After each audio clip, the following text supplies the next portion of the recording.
Um grupo de pesquisadores descobriu 16 novos geoglifos nas proximidades da fronteira entre os estados do Amazonas e do Acre.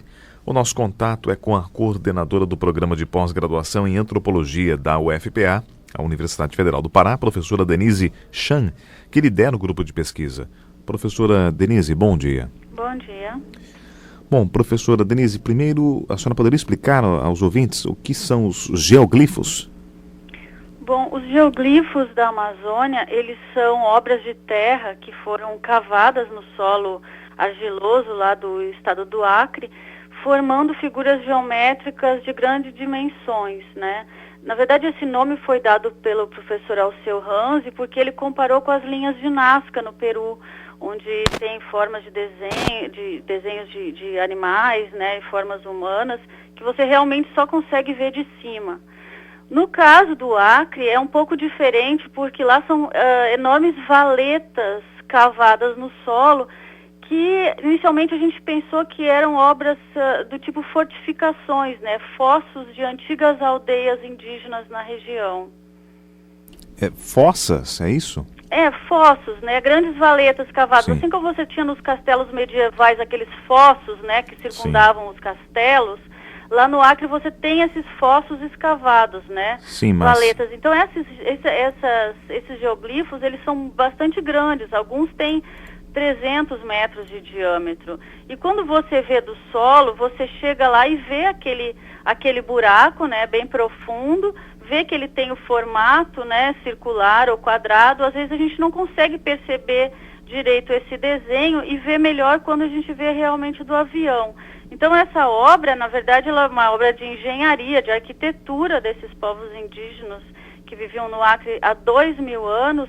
E assim, o que é impressionante é que isso se espalha por uma região enorme, de mais de 250 quilômetros, se você for contar o sul do Acre até o sul do Amazonas. O que indica que muita gente morava nessas regiões, não?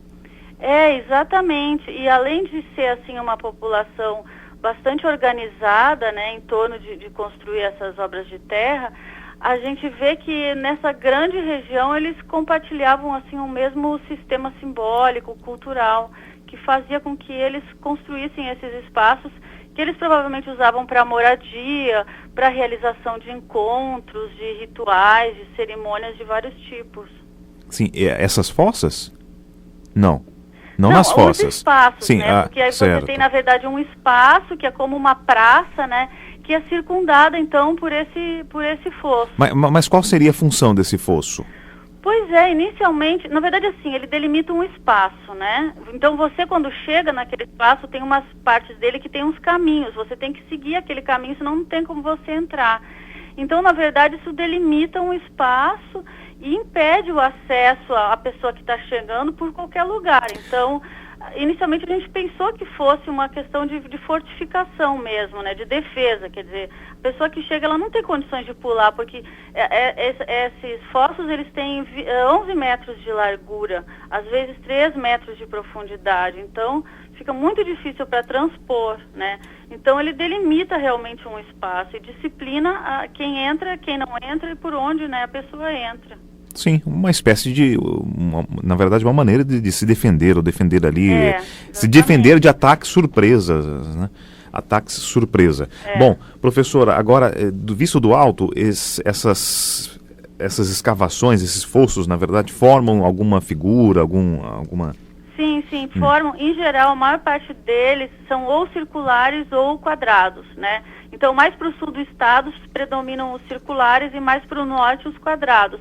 E aí você tem combinações também, 2 quadrados unidos por um caminho, um círculo dentro de um quadrado, e também outras formas que são menos frequentes, mas também existem, né? Hexágonos, octógonos perfeitos, tem até uma figura meio em forma de um coração, tem outro que parece um boneco de neve, que tem um círculo maior e um círculo pequeno anexado a ele.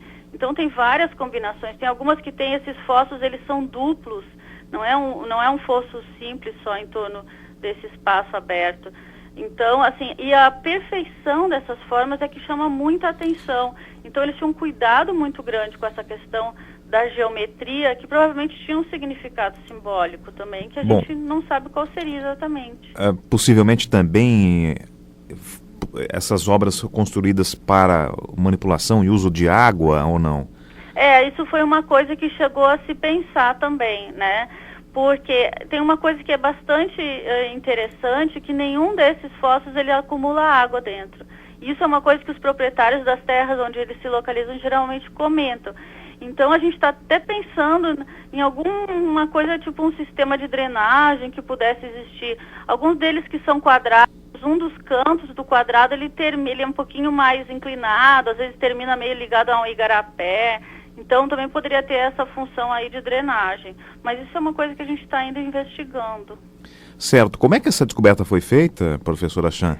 Olha, na verdade, o primeiro desses arqueológicos foi descoberto em 77, né, por um pesquisador do Rio de Janeiro. Mas isso não foi muito adiante, ele pesquisou ele encontrou poucos dessas estruturas. E depois, em 99, o professor Alceu Ranzi, que é paleontólogo e geógrafo, ele estava sobrevoando, ele estava indo, na verdade, de Porto Velho para Rio Branco, num avião normal, comercial, e ele viu, antes de chegar no aeroporto, uma dessas formas. E daí ele foi e conseguiu recursos com o governo, pegou uma pequena aeronave e sobrevoou ele mesmo, então com um piloto e um fotógrafo, identificou mais algumas. Então, assim, ele viu que tinha várias dessas figuras e começou a visitar essas figuras nas fazendas, indagar os proprietários.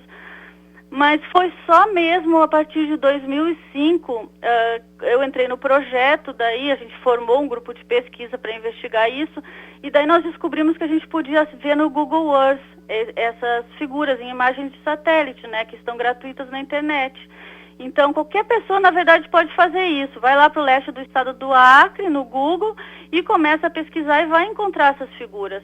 E isso aí deu um impulso muito grande na pesquisa. Então, combinando sobrevoos, essa pesquisa nas imagens de satélite e as idas a campo, nós já identificamos 288 estruturas só no estado do Acre. Certo. Agora, geralmente tem gente, né, que chega a pensar, mas será que isso seria obra de extraterrestre? Pela dimensão? Porque é difícil até imaginar como alguém na Terra, sem ter condições de olhar por cima como ficaria a obra, conseguiu desenvolver essa estrutura. E também se a gente for pensar assim, que isso foi feito há 2000 anos, quando você não tinha escavadeira, não tinha instrumentos de metal de nenhum tipo. Quer dizer, então esses povos indígenas tiveram que construir isso na mão mesmo, provavelmente com pás de madeira, escavando um solo muito argiloso. Então isso aí realmente dava muito trabalho, fora o fato de ter todo um planejamento para que a estrutura ficasse bem geométrica. E mais ainda, se existia floresta na época, porque hoje em dia essa parte do estado está muito desmatada, você teria que ainda derrubar as árvores. Então, uma outra coisa que a gente está investigando é ver qual era a paisagem dessa época, né, através de análise de pólen e fitólitos que estão em andamento lá na Inglaterra, para ver se a área era uma área de floresta ou era uma área aberta, né? Sim. Agora, os proprietários, assim, quando eles viram isso pela primeira vez, né, quando começaram a desmatar, eles ficaram muito impressionados. Todo mundo percebe que aquilo não é uma coisa recente e fica sem saber o que foi. Então, muitos diziam que eram trincheiras da Revolução Acreana, né, pensando na Revolução contra a Bolívia. E aí as pessoas têm, né, a imaginação leva a dizer várias coisas. Mas está comprovado que foram os povos indígenas mesmo que fizeram. Certo. Agora, nós temos lá as linhas de Nazca, né? Uhum. Recebeu algum nome também essa área, não? Como? Recebeu algum nome essa área? Como é que ela é conhecida? Como ela é chamada, essa área no Acre? No Acre, a gente chama de geoglifos mesmo, né? Geoglifos do Acre, assim, não tem uma outra... Não foi batizado ainda? Não foi batizado ainda? Não tenho. Bom, professor, qual a importância dessa descoberta aqui na Amazônia?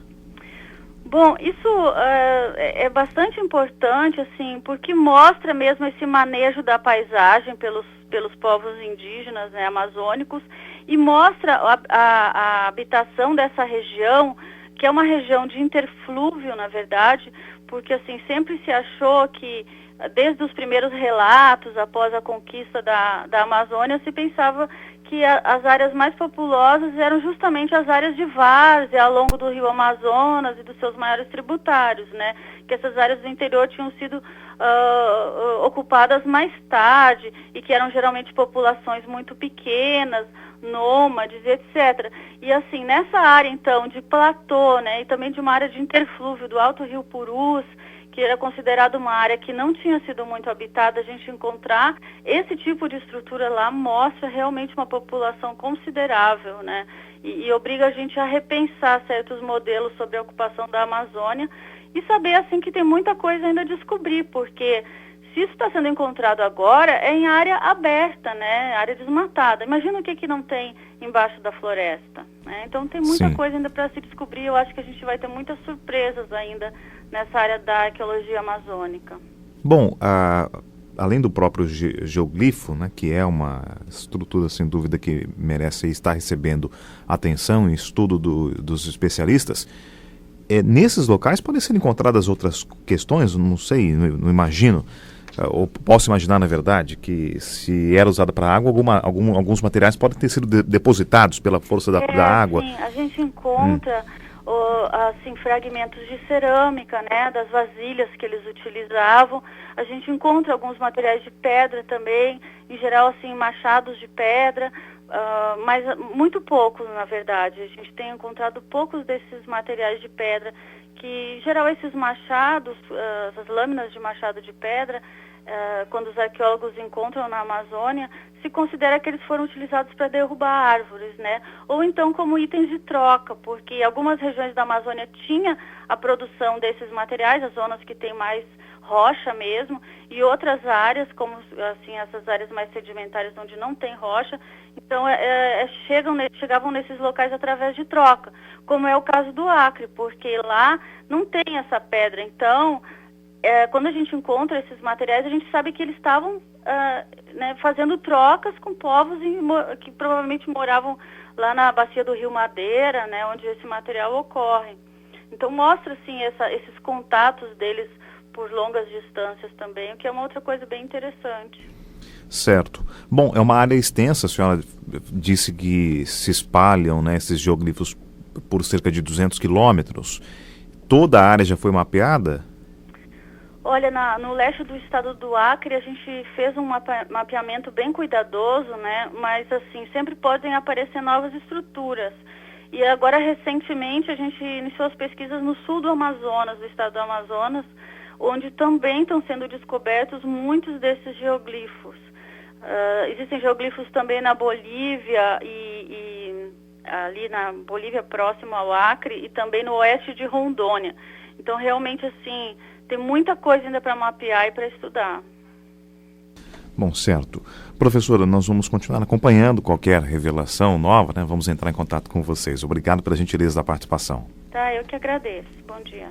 Nós ouvimos a coordenadora do programa de pós-graduação em antropologia da UFPA, professora Denise Chan. Ela falou da descoberta de 16 novos geoglifos na fronteira entre os estados do Amazonas e do Acre.